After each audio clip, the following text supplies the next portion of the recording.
Taphattoonni duraanii fi xiinxaltoonni kubbaa miilaa England biyyattiin lammii Englandiin ala leenji'uu hin qabdu jechuun qacarrii Toomaas Tuheel qeeqaa jiru. Andinet Biraanuu yaadota xiinxaltoota kana biraa ka'ee akkatti qindeesseera.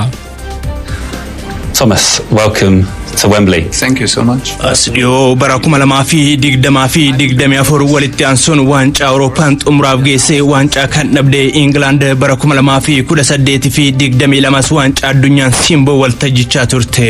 Bara 2016 leenjisaa England ta'uun qacaramanii waggoota 8 darbaniif garicha kan leenjisan Gareth Southgate waancaa Awurooppaa 2024 booda adoolessa darbee garichaan gargar ba'uu beeksisanii. Tiisaa kanaan waancaadhaan alaa injifannoo jajjaboo England waliin kan dhandhamatee Gareth Southgate bal'oo fi rakkoo dinqisiifannaa fi qeeqaa miidiyaalee fi xiinxaltoota biyyattiirraa kaanis dandamateeti.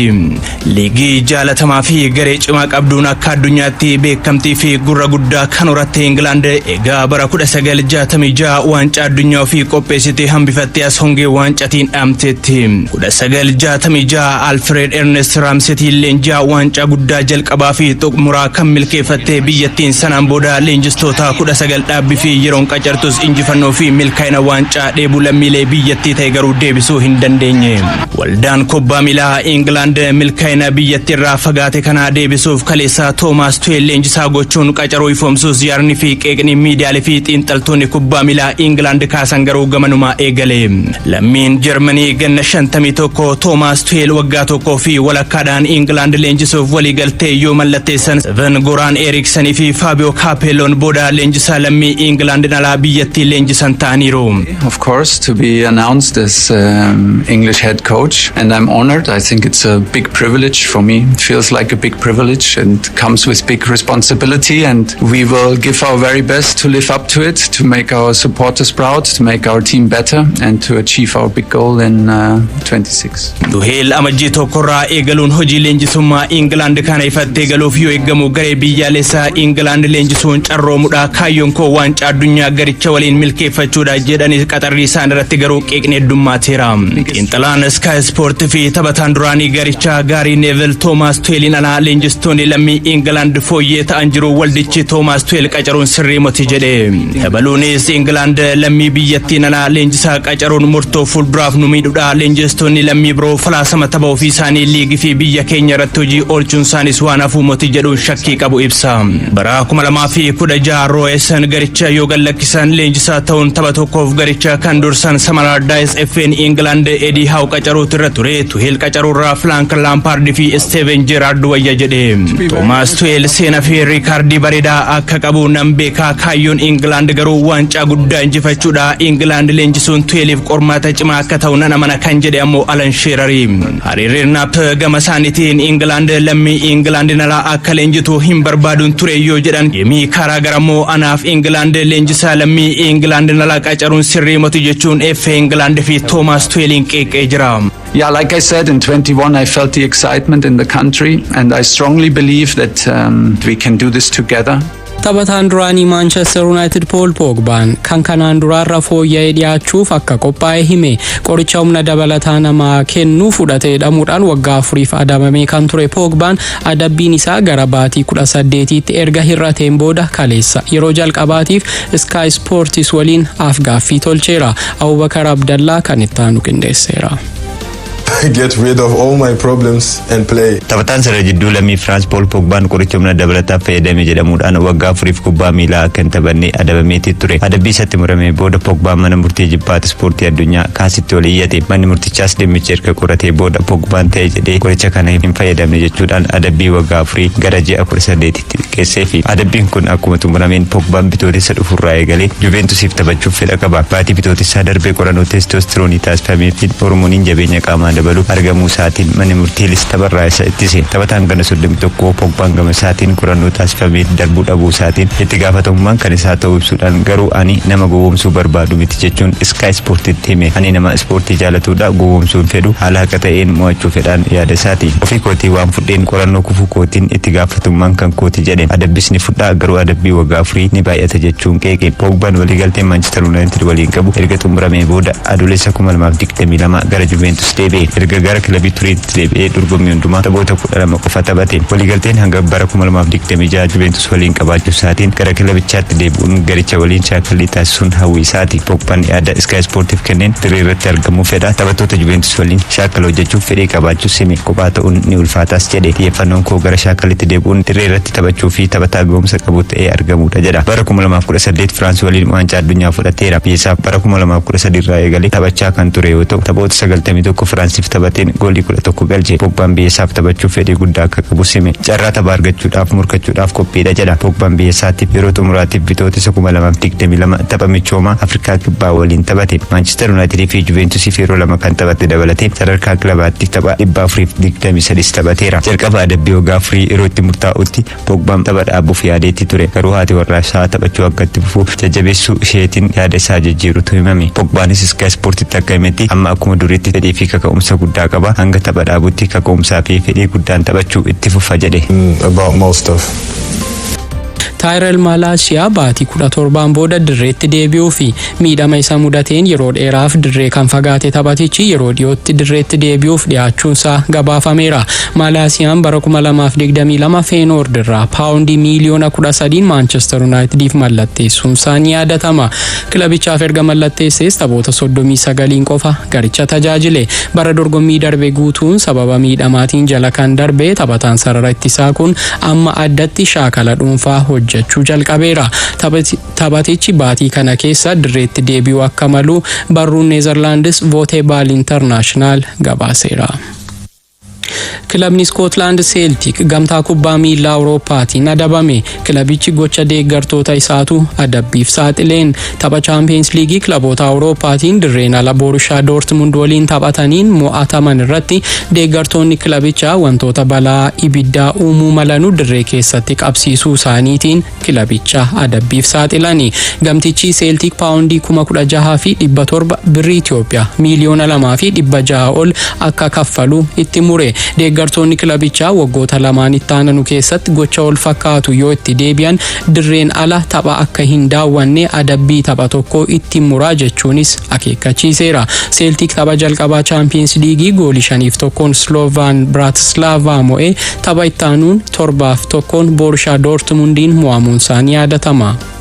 Bundesliigaan Germany miidhama taphattootaan sadarkaa jalqabaarra jira jedhame. Bara dorgommii darbee liigota jajjaboo 5 Awurooppaa keessa taphattoonni Bundesliigaa Germany keessa taphatan hedduun miidhamuun riikardii ta'eera. Qorannoon taasifame akka mul'isutti yoo ta'e bara dorgommii darbee liigota 5 gurguddaa keessatti miidhamni 4,123 taphattoota mudateera. Miidhamni taphattootaa kan bara dorgommii 2022-23 wal bira qabamee yoo ilaalamu dhibbeentaa 4 kan bara 2020-21 ammoo dhibbeentaa 37 oliin caalmaa qaba. Kilaboonni liigota gurguddaa Awurooppaa 5 keessa jiran bara dorgommii xumurame qofa taphattoota miidhamni isaan mudachuun kilaba isaanii hin tajaajilleef yuuroo miliyoona 700 fi miliyoona 32 miindaa fi faayidaa garaagaraa kaffalaniiru. Qorannaan kun bara dorgommii 2020-21 erga geggeeffamuu eegalee liigota 5 kana keessatti yeroo 14,292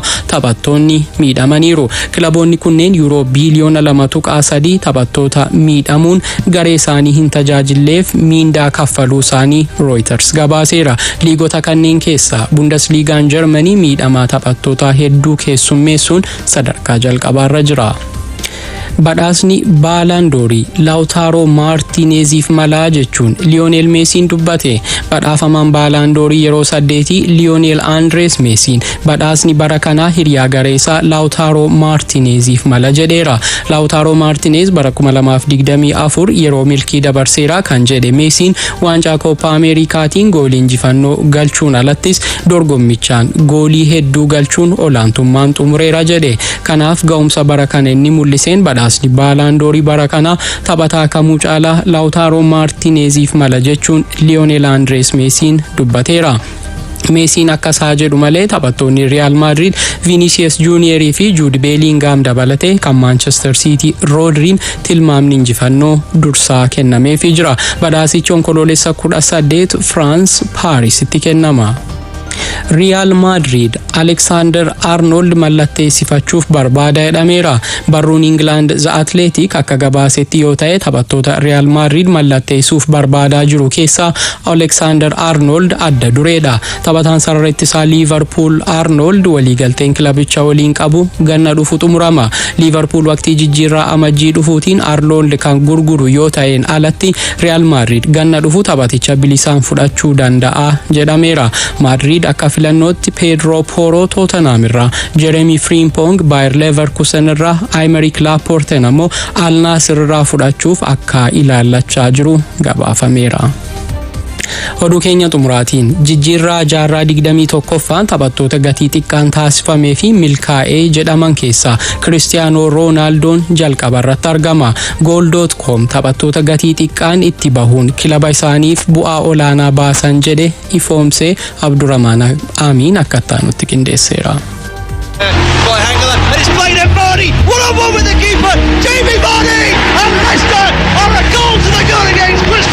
Jijjiirraan taphattootaa waqtii gannaa yeroo xumuramu jetteen waa'ee jijjiirraa taphattootaa kilaboota waliin ka'uun osoo adda hin citin waqtiin jijjiirraa marsaa bonaa itti gaha. Bonnis akkasumaan fuudhee gannatti ofirraa yoo deebisu waggaa guutuu waa'een jijjiirraa taphattootaa osoo hin dhaabbatin itti fufa. Kilaboonnis taphattoota hedduu waliin akka filannootti maqaan isaanii haa ka'uyyuu malee taphataa isaan madaalu argatanii kan jijjiirsisan muraasa. Baroottanas dhiyoo liigota 5 gurguddoo Awurooppaa keessatti jijjiirraa taphattootaatiif maallaqni hamma malee baasii ta'aa jiraatus kan milkaa'an muraasa. Inuma taphattoonni maallaqni guddaan itti bahe osoo hin mul'atin taphattoonni gatii salphaadhaan mallatteessan yeroo kilaba isaaniitiif bu'aa buusan ni mul'ata. Jaarraa 21ffaa keessaa taphattoota gatii salphaadhaan mallatteessanii kilabichaaf ammoo bu'aa buusuun cinatti ofiifis maqaa gaarii horatan Goal.com tarreesseera.